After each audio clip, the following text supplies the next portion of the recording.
le succès de sa 70 lancée l'an dernier sous la marque Mash, le constructeur double la mise avec une déclinaison vintage, la 75. Une moto 125 qui a largement évolué et qui possède de jolis airs de Triomphe Bonneville. Sur la même base cadre et moteur que la Mash 70, elle reçoit 5 modifications. Des roues en 17 pouces, un frein avant plus grand, un disque arrière à la place du tambour, une grosse fourche inversée et de nouveaux amortisseurs. Le look évolue en parallèle avec une selle plate et un style revu, avec des grippes genoux en caoutchouc sur les flancs du réservoir et des carters latéraux noirs.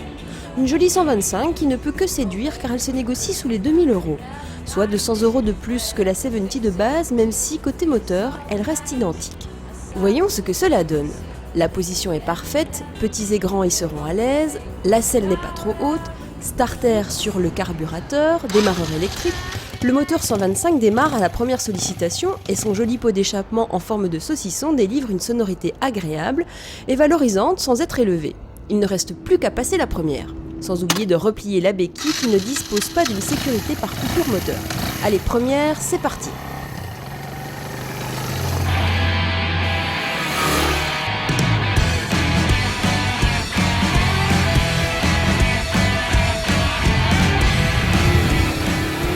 Bon, alors nous voilà au guidon de la Mash, c'est une moto très facile. On a une position droite naturelle avec les jambes à 90 degrés. Bon, une jolie petite moto qui se remarque dans la rue, puisque pour l'anecdote, lorsqu'elle était garée tout à l'heure, une personne m'a demandé si c'était la nouvelle Triumph. Il faut dire qu'avec son carter marqué 755 et son logo anglais, du drapeau anglais, on pourrait s'y méprendre. Bon, non, ce n'est pas la nouvelle anglaise, c'est une Mash construite par la CIMAC,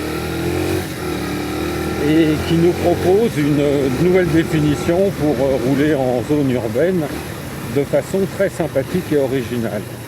Les commandes au guidon sont classiques mais modernes. L'instrumentation se résume à un simple compteur avec l'affichage du poids mort et du rapport engagé numéroté de 1 à 5, difficilement visible de jour. Le compteur est gradué en miles, plus lisible que le kilométrique. Bon point avec le bouchon d'essence à clé. La Mash n'a donc rien d'une basique, mais se présente comme une jolie petite moto qui donne envie d'être conduite. On apprécie l'agilité, la maniabilité, elle se place vraiment là où on veut. C'est une machine de 125 kg, donc on n'a aucun problème pour la manier, la déplacer.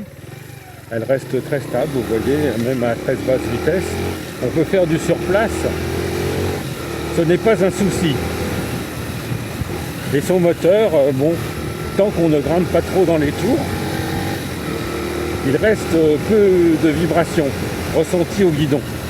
Au-delà d'un certain régime, il est vrai qu'elle commence à vibrer et c'est un peu désagréable.